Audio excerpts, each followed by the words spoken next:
I had no idea. I mean, I just had no idea how sick she really was. And once she got out of surgery and I realized how sick she was, and at that point I became probably the most scared person in the state of Vermont. I was so sick and I just didn't know what was wrong with me, and I definitely thought I was going to die.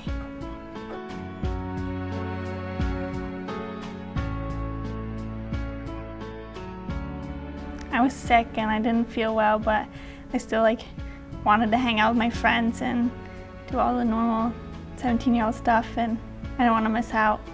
I just kept going to school. It didn't feel good. Finals were coming up, so I really just wanted to go to school and get it done with. Mom made me stay home. My stomach hurt all over, and it wasn't just one particular area, and I just didn't know what was wrong with me. She woke up about 7:15. We got dressed, went to the doctor's office. The doctor took one look at her, sent us to the ER. And after doing an ultrasound and finding her belly full of everything that shouldn't be in her belly, Greg Godowski was called down. Taylor looked really ill when she came in. We found that she had actually an abscess in her abdomen. I got assistance from Dr. Bunker and McBain. We were operating for a couple hours. She had a lot of inflammatory response inside the abdomen, and draining the infection and taking out the appendix was a challenge. At one point I remember saying to him, because he's like, if I open her up, this could happen. If I don't open her up, this can happen. I'm not sure which way I want to go.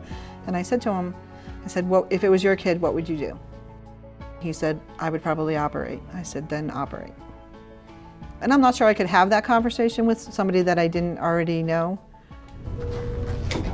The special care unit takes care of ICU patients typically. We also take care of pediatric patients, surgical patients, people who need closer monitoring than they would get out on a medical surgical floor.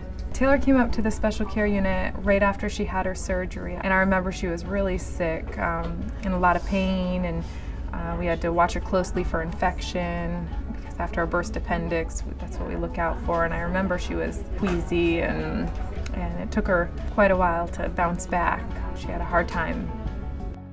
I don't really remember anything, and I was confused. Days passed by and I just wasn't awake. When I came to, 3 days later, I felt a lot better, and people explained stuff to me, and it was a lot to soak in, but I felt like I was in a good place. It's just the reward you get from helping people and really taking them through an illness and seeing it through to when they're well again. And I think that's really, really special part about my job and the part that I enjoy the most. We offer certainly a more personal approach to patient care than you would get at a larger institution. I think that is one of our strengths, is that we can offer a more personal touch. One of our key specialties is compassionate care at Brattleboro Memorial Hospital for every patient that we serve. You see your patients, you see your physicians, you see the members of the hospital staff within the community. So that is a very important focus for us.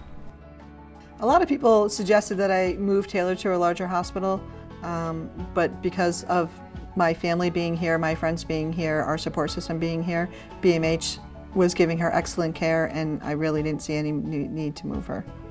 I have other children, and being able to see them every day. I work here in town, so being able to check in at the office and going to the office for a few minutes if I had to.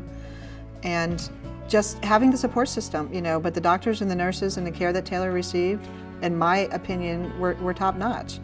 Dr. Godowski saved my daughter's life, and there was no need for her to go anywhere else.